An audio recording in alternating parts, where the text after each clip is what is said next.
Alright, so today we're going to be going over this wave study guide.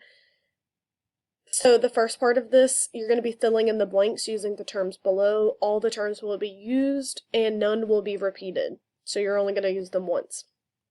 Alright, number 1. In a transverse wave, the blank is the lowest point. We should have trough. Trough is the lowest point. Alright, number 2. The blank of a transverse wave is the highest point. We should have crest. Crest is the highest point of the wave. Number 3. To find the blank of a wave, measure the distance from one trough to the next. Alright, if we measure from one trough to the next, that's going to give us wavelength.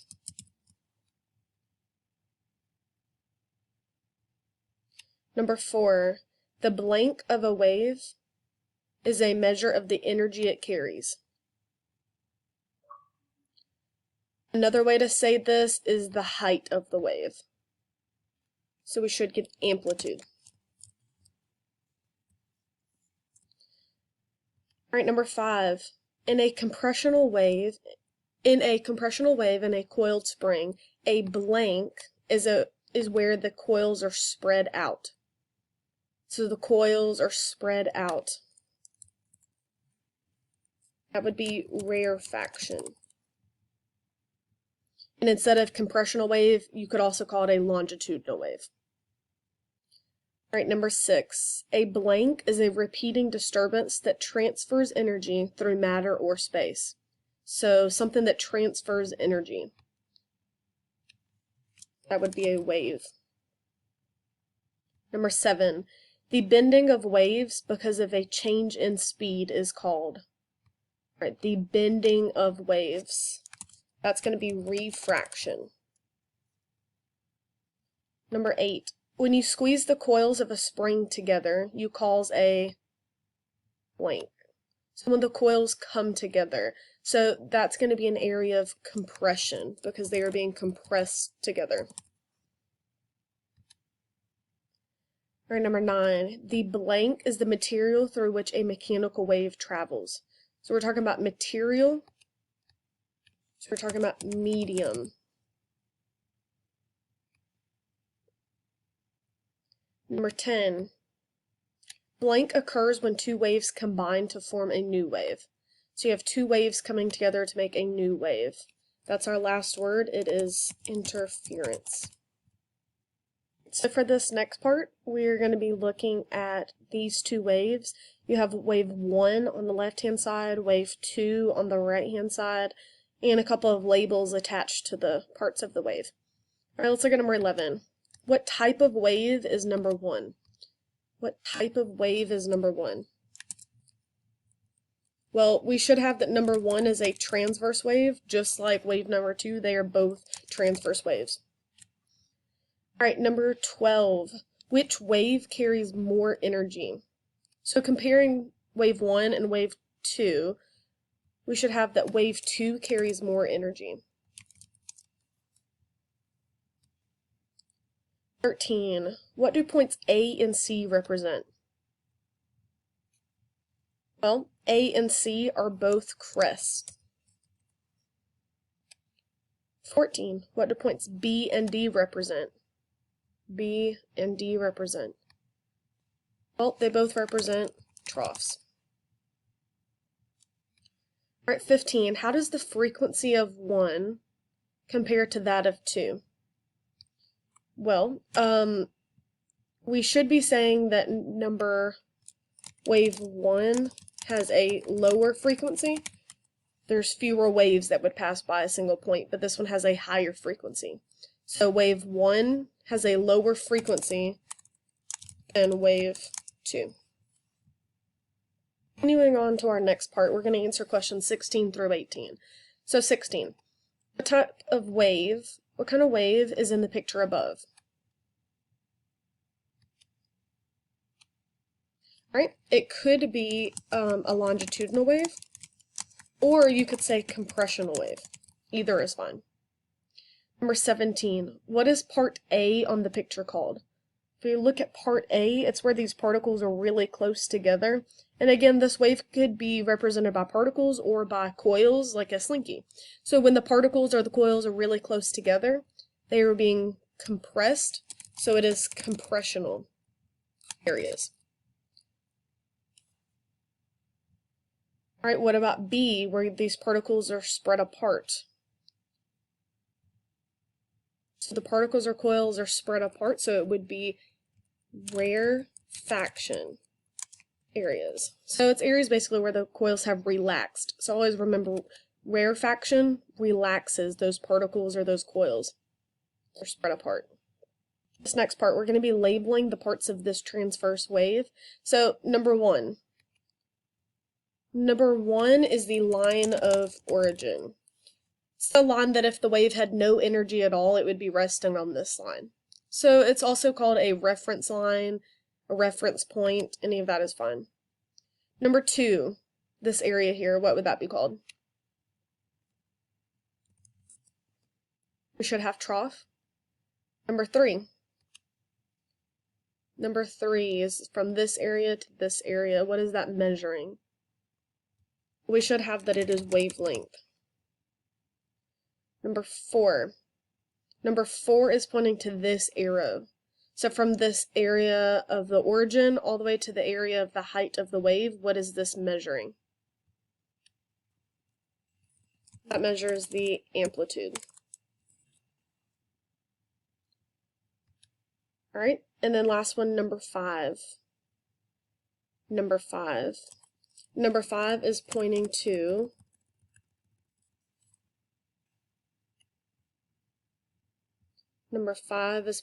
a crest. All right, we're going to continue with our study guide. So let's look at number one. The wavelength of the wave in the diagram below is given by letter blank. So what goes in that first blank?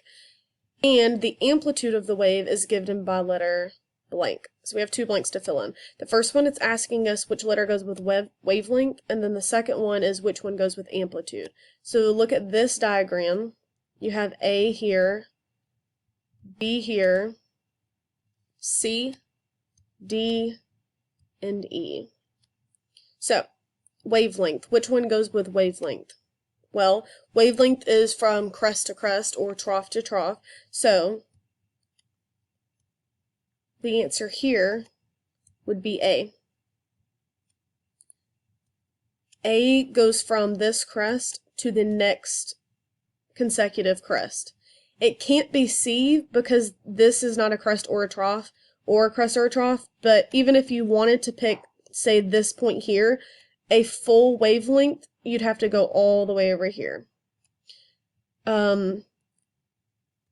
E would also be incorrect because that's going from a crest to a trough, so that's not one complete wavelength, that would be half of a wavelength, so it has to be A. Alright, and then next we're looking at amplitude. So if we're looking at amplitude, we're looking at the height of the wave. So between all of these, we've already used A. Clearly A is not going to be it. So which one shows the height of the wave? Well, the only one showing height would be B over here. Remember, this was B. And over here, this is D. So we would just want to know the height of the wave. So it's from rest to crest or from rest to trough. So just the height of the wave. So the amplitude is going to be D. It can't be B because that goes from crest all the way down to the trough. That's too much for an amplitude. For amplitude, we only want from rest to crest or rest to trough, which is what D is. Alright, let's look at number two. So, number two, a sine curve that represents a transverse wave is drawn below. So here we have a sine curve, otherwise known as a transverse wave. Use the centimeter ruler to measure the wavelength and the amplitude of the wave. Include units. So our units, we're going to go and write those down. Our units would be what? Centimeters for both, because it says it's a centimeter ruler. Alright, so first let's figure out what the wavelength would be. Remember, wavelength is from crest to crest, or from trough to trough. not exactly perfect, but you get the idea. Or from the beginning of this wave to the ending of that wave. So there's several different ways that you can measure. I'm going to pick starting at 0 and then measuring one complete crest, one complete trough. So that's going to be from 0 here to almost 4, so maybe it's 3.8, 3.9. Alright, now we need to figure out the amplitudes. Amplitude is the height of the wave, so you could measure the height here, or you could measure the height here. Both should be the same. So, again, I'm going to start at 0, where my life's easy. So this trough is at 0. If we look at the rest position, it's almost at 1, so maybe it's 0.8 or 0.9 centimeters. So not even 1 centimeter. Alright, number 3. How many nodes and antinodes are in each of the diagrams? So you have 2 diagrams, and you're supposed to count how many nodes and antinodes. So remember, nodes have no amplitude, so no height. Antinodes do have an amplitude. So nodes, areas with no amplitude. So this is no amplitude, this is no amplitude, and this is no amplitude. So you have 3 nodes for this first wave. Alright, antinodes. Antinodes are the highest amplitude that you can have. So this crest would be 1, and this crest would be 1. You don't count crest and troughs, just count 1, so you would only have 2 antinodes. Alright, your turn to figure out how many nodes are in this wave on the right, and how many antinodes.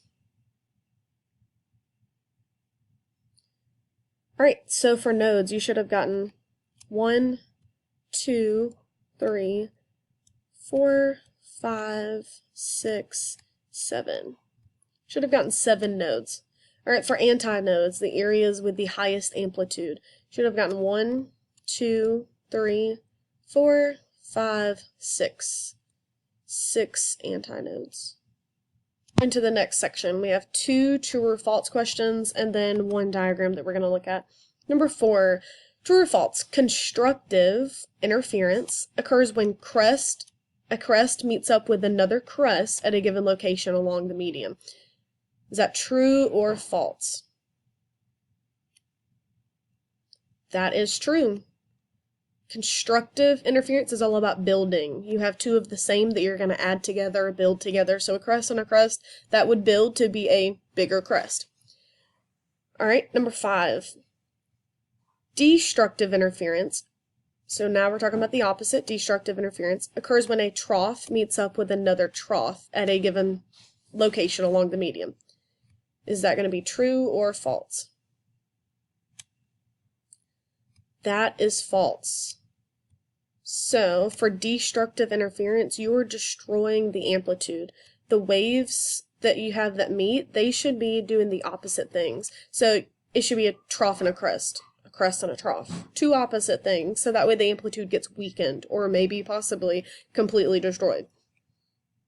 Alright, let's look at number 6. Determine whether the following diagram, so this diagram here, will produce constructive, deconstructive, or complete destructive interference. Explain why. What is the height of the resulting amplitude? So here on the left-hand side, you have an amplitude of 1. On the right-hand side, you have an amplitude of 1. So, what would be the amplitude of the wave during its interference? Well, when these 2 meet, what type of interference is going to happen? You should have constructive. Constructive interference because you have 2 crests that are going towards each other and they're going to build. Alright, so because it's 2 crests and they're going together and they're going to build, what's their new amplitude? Well, when you add them, 1 plus 1 is 2.